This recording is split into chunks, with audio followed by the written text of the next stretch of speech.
प्रस्तुत वीडियो में हम आचार्य रामचंद्र शुक्ल द्वारा संपादित सूरदास के भ्रमर गीत सार के पद क्रमांक 44 की चर्चा करने वाले हैं। इस पद के अंतर्गत गोपियाँ उद्धव के तर्कों की खिल्ली उड़ाती है। उद्धव के द्वारा जो बेतु के उपदेश गोपियों को दिए जा रहे हैं, गोपियाँ उन पर व्यंग कर रही है। पद है, कहाँ लव कीजे बहुत बड़ाई, कहाँ लव कीजे बहुत बड़ाई, अति ही अघात अपार अगोचर, मनसा तहाँ न जाई। जल बिन तरंग भितु बिन चित्रन, बिन चित्त ही चतुराई, अब ब्रज में अनरीति कछु यह उद्धव आनी चलाई। रूप न रेख बदन बपू जाके संग न सका सहाई, ता निर्गुण सो पीर प्रीति निरंतर, क्यों निभहे री माई। मन चुबी रही माधुरी मूर्ति रोम रोम अरुझाई, हम बली गई सुर प्रभु ताके जाके श्याम सदा सुखदाई।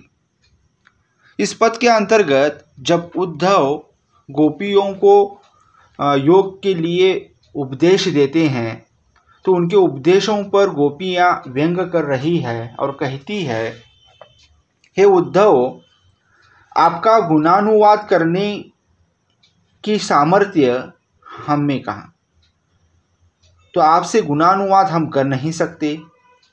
जो आपका अगम्य अदृश्य तथा अपार ब्रह्म है, उसकी साधना में हमारा चित्त प्रवृत्त नहीं हो सकता। अतः निर्गुण ब्रह्म के बारे में आप जितना भी हमें बताएंगे वो हमारे किसी काम का नहीं है। आप व्यर्थ ही अपना समय नष्ट कर रहे हैं। आपने उसके विषय में ऐसी बातें कही हैं जो ब्रज के लिए सर्वथा नवीन है, जो हमारी मान्यताओं और विश्वासों से इतर है, अलग है।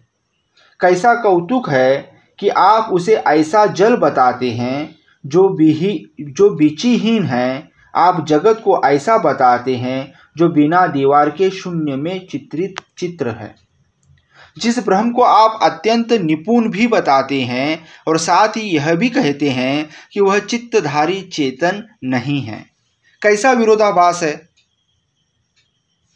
जो अरूप है, जिसका मुख नहीं है, जो अशरीरी है, जिसके न मित्र हैं न सहायक, जिसमें कोई भी गुण नहीं है, उस गुण विहीन निर्गुण से भला हमारा प्रेम, हे सखी तुम ही बताओ कैसे हो सकता है। तो जितने भी तर्क निर्गुण को लेकर जो भी धारणा उद्धव ने रखी हैं, उन सारी धारणाओं पर यहाँ पर गोपियाँ व्यंग कर रही और कह रही हैं, हमारे हृदय में तो श्री कृष्ण की ही मनमोहिनी छवि बसकर रह गई है। हमारा रोम रोम उसी स्मृति से ओतप्रोत है। सूरदास जी कहते हैं कि मैं उनकी बलिहारी जाता हूँ, जिन गोपियों को नंद नंदन इतने प्रिय हैं। इस पद के काव्य सौंदर्य की अगर बात करें तो इस पद में अंत्यानुप्रास एवं मूर्त्यानुप्रास अलंकार है। तृतीय पंक्ति में उदाहरणों जल बिनु तरंग चतुराई का उल्लेख हुआ है, जिनकी ज्ञानवादी दुहाई दिया करते हैं। यह पद राग सारंग में गाया जाता है। धन्यवाद।